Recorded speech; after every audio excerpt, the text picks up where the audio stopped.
Now you can email like a pro, use way more gestures, and a whole bunch of other epic new features. 10 new features on the iPhone you probably didn't know about. Use these. Hey everyone, welcome back to Technology Talk, and today we're showing you the 10 new features on the iPhone you didn't know about. Before we begin, subscribe to our channel to never miss out on more videos. And here we begin. Number 10, use the keyboard as a trackpad. To activate the trackpad on the iPhone, press and hold it anywhere on the keyboard, and you're in business once the keyboard goes blank.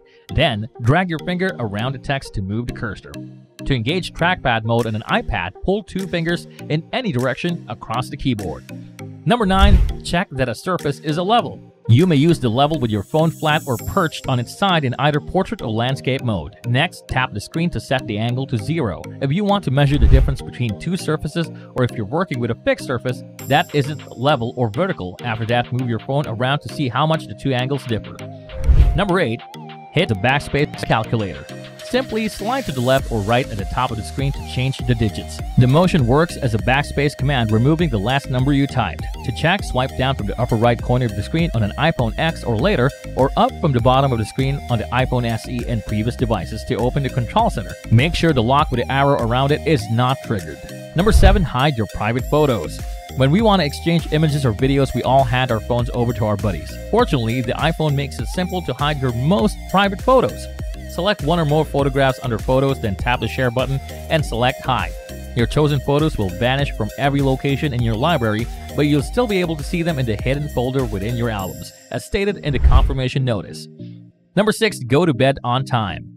On your iPhone, go to the Health app, hit Browse in the bottom right, search for sleep, and then go to your schedule area. The app will prompt you to get a sleep goal if you haven't already done so. If you want to change it, go to Full Schedule in Options. It's now time to make a sleeping schedule. First, choose which days you want a sleep plan to be active by tapping Add under your schedule, or set your first schedule under Full Schedule. Then, around the clock graphic, slide the bedtime and wake up sliders to set times for each. Set your alarm options next. When it's time to sleep, your iPhone will ping you. Turn on Do Not Disturb automatically and track how well you're meeting your sleep goals. Number 5, get your lost phone back. It's worth filling out the medical ID part even if you don't use the Apple Health app. To put it another way, anyone who picks up your device has access to this data. So if you misplaced your phone, a kind stranger can tap through to discover a method to get it back to you.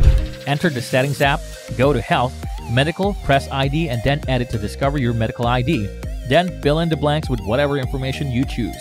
Finally, toggle the Show with Lock setting to On if you want to make sure people can see it. Number 4, receive notifications via a camera flash. This somewhat hidden setting will appeal to those who prefer a visual phone alarm to an oral one. When you receive a notification, you can make your camera's flash blink many times. To activate the feature, go to Settings and select Accessibility. After that, go to Audio and Visual and turn on the LED flash for alerts toggle switch. You can tell the flash not to light up when the phone is in silent mode if you don't want to be bothered. Number 3, teach Siri to use nicknames. To manually enter a nickname, open any contact card. Press Edit, select Add Field, and then Nickname from the drop-down menu. Siri will also keep track of your connections.